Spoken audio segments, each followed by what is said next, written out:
Okay, are you ready for the story? Today, I, Jacqueline, will be reading Matilda, a story written by Roald Dahl.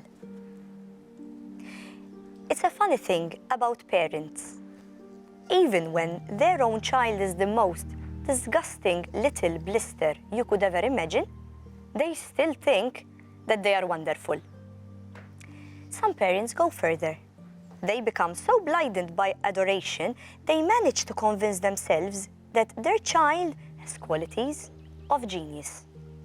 Well, there's nothing very wrong with all this. It's the way of the world.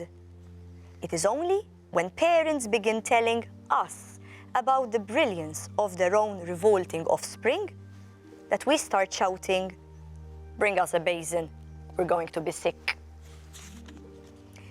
School teachers suffer a good deal from having to listen to the sword of twaddle from proud parents.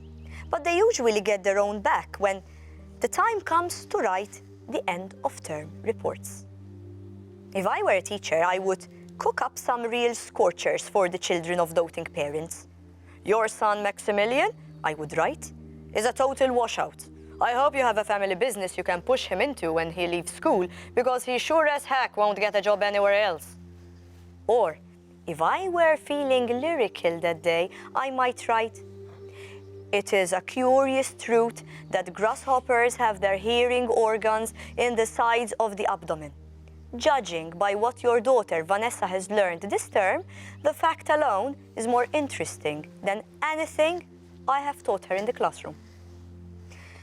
I might even delve deeper into natural history and say, "The periodical cicada spent 6 years as a grub underground and no more than 6 days as a free creature of sunlight and air. Your son Wilfred has spent 6 years as a grub in the school."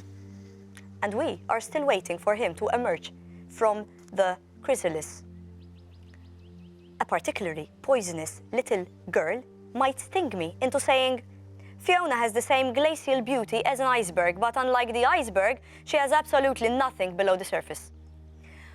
I think I might enjoy writing end-of-term reports for the stinkers in my class, but enough of that. We have to get on.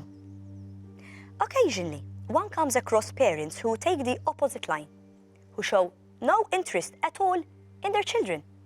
And these are, of course, far worse than the doting ones. Mr. and Mrs. Wormwood were two such parents. They had a son called Michael and a daughter called Matilda. And the parents looked upon Matilda in particular as nothing more than a scrab.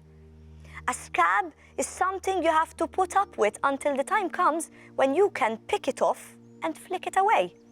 Mr. and Mrs. Wormwood looked forward enormously to the time when they could pick their little daughter off and flick her way, preferably into the next country, or even further than that. How sad. I wonder how Matilda would have felt in the situation.